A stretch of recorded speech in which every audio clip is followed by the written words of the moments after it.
Carta de Paulo para Filemon. Foi escrita durante uma das muitas prisões de Paulo. E é, na verdade, a carta mais curta do Novo Testamento, mas não deixe seu tamanho te enganar. Na verdade, é uma das coisas mais explosivas que Paulo já escreveu. Aqui está a história que podemos juntar a partir de detalhes dentro da carta. Filemon era um cidadão romano bem-sucedido de Colossos, que provavelmente conheceu Paulo durante sua missão em Éfeso e se tornou um seguidor de Jesus. Mais tarde, quando Epáfras, colega de Paulo, começou uma comunidade de Jesus em Colossos, Filemon tornou-se líder de uma igreja que se reunia em sua casa. Filemon, como todos os patriarcas domésticos do mundo romano, possuía escravos, um dos quais se chamava Onésimo. Em determinado momento, esses dois tiveram um conflito sério. Onésimo enganou Filemon de alguma forma, talvez tenha sido roubo ou talvez ele o tenha traído, mas não sabemos exatamente. Mas depois Onésimo fugiu. Eventualmente, Onésimo chegou a Paulo na prisão, provavelmente para pedir ajuda. E no processo, ele se tornou um seguidor de Jesus e, em seguida, um amado assistente de Paulo. E assim, Paulo se encontra em uma situação muito difícil e delicada quando escreve essa carta. Ele pedirá a Filemon não apenas para perdoar Onésimo e recebê-lo de volta, mas para aceitá-lo como um irmão no Messias e não mais como um escravo. Veja como ele faz isso. Paulo começa com uma oração. Primeiro, louvando Filemon e agradecendo a Deus pelo amor e fidelidade que ele demonstrou a Jesus e ao seu povo. E então abre o caminho para o seu pedido com esta frase: peço a Deus que a fé que une vocês a nós faça com que compreendamos mais profundamente todas as bênçãos que temos recebido na nossa vida, por estarmos unidos com Cristo. Agora, uma palavra-chave aqui é a parceria, ou em grego, koinonia. Isso significa compartilhamento ou participação mútua. É quando duas ou mais pessoas recebem algo juntos e compartilham, tornando-se parceiros. Paulo está dizendo que a fidelidade a Jesus significa reconhecer que todos os seus seguidores são parceiros iguais, que compartilham juntos o dom do amor e da graça de Deus. E para Paulo, essa experiência de koinonia entre os seguidores de Jesus não é apenas uma ideia, é algo que você faz em seus relacionamentos, o que leva Paulo a seu pedido. Ele finalmente cita Onésimo. Ele diz que ele se tornou o filho de Paulo na prisão, o que significa que Paulo levou Onésimo para dedicar a sua vida e lealdade a Jesus. E assim, Paulo e Onésimo são agora membros da família no Messias. Ele está servindo a Paulo fielmente na prisão. E mesmo que Paulo queira mantê-lo por perto, ele sabe que este conflito não resolvido com Filemon tem que ser reconciliado se eles afirmam que são seguidores de Jesus. O que leva Paulo ao seu pedido ousado, que Filemon receba Onésimo de volta, não mais como um escravo, mas como um irmão amado no Senhor. Este é um pedido muito ousado.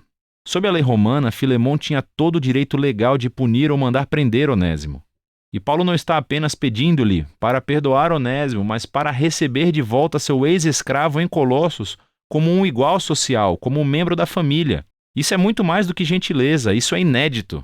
É libertar um escravo e depois tratá-lo como um membro da família. Isso perturba o status quo da ordem social romana. Por que Filemon deveria fazer uma coisa dessas? E aqui Paulo faz uma jogada brilhante. Ele lembra a palavra-chave da oração de abertura.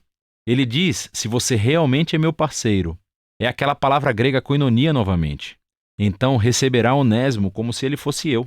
E se ele te ofendeu ou te deve alguma coisa, ponha isso na minha conta e eu pagarei.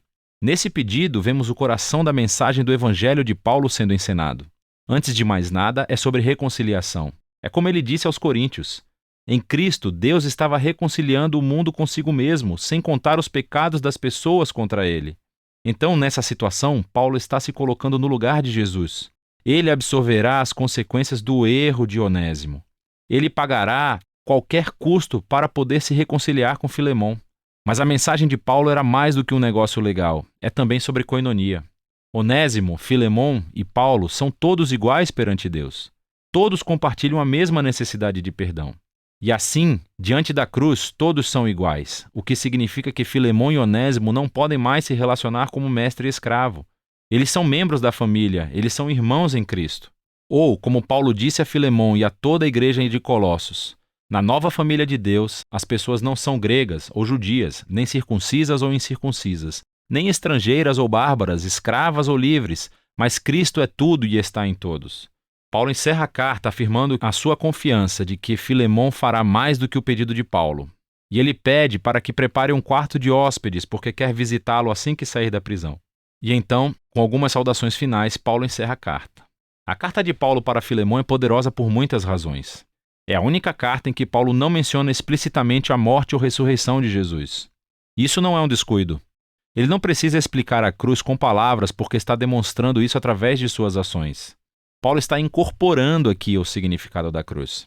Ele tornou-se no lugar através do qual Onésimo e Filemão são reconciliados com Deus e depois uns com os outros.